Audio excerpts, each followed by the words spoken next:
कुरान करीम के 85% अल्फाज को समझने के सिलसिले के सबक नंबर 10 में खुशामदीद। अगर आप पहली बार यहाँ आए हैं तो जान लें कि इस सीरीज में हम कुरान करीम में सबसे ज़्यादा इस्तेमाल होने वाले अफ़आल को सीख रहे हैं। ये भी याद रहे कि हम ज़्यादातर अफ़आल को सीख चुके हैं और इस वक्त अफ़आल के आखिरी हिस्से पर काम कर रहे हैं। तो आइए आज का सबक शुरू करते हैं। पहला फ़िल है ज़करा, जिसका मतलब है याद किया या जिक्र किया, और ये इस आयत में इस्तेमाल हुआ है। واذكروا نعمة الله عليكم وميثاقه الذي واثقكم به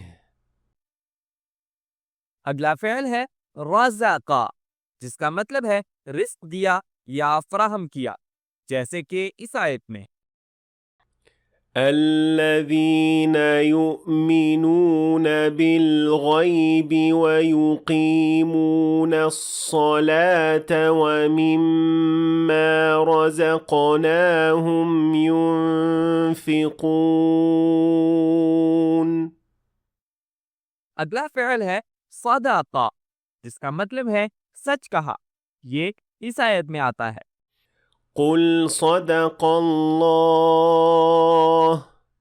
فاتبعوا ملة إبراهيم حنيفا وما كان من المشركين.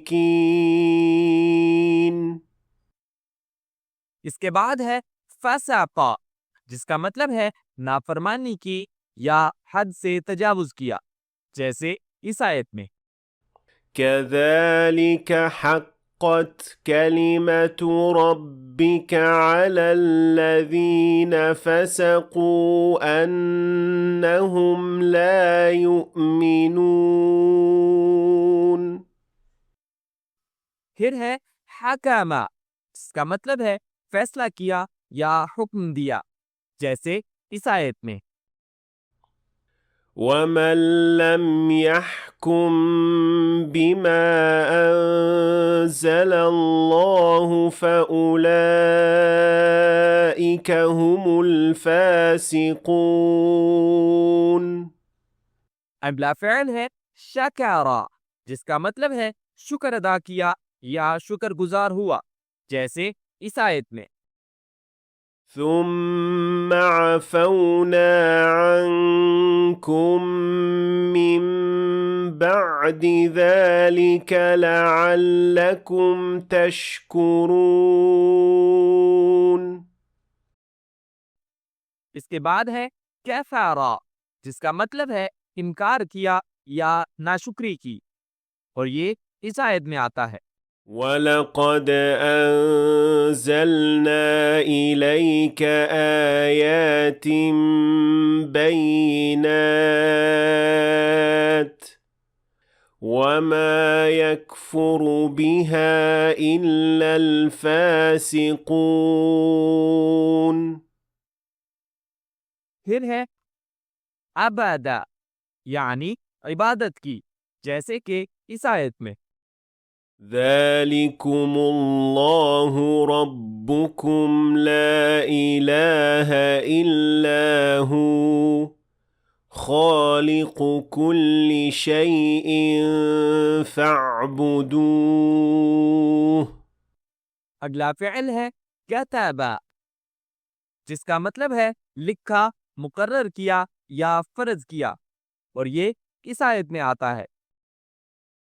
يا قوم ادخلوا الأرض المقدسة التي كتب الله لكم ولا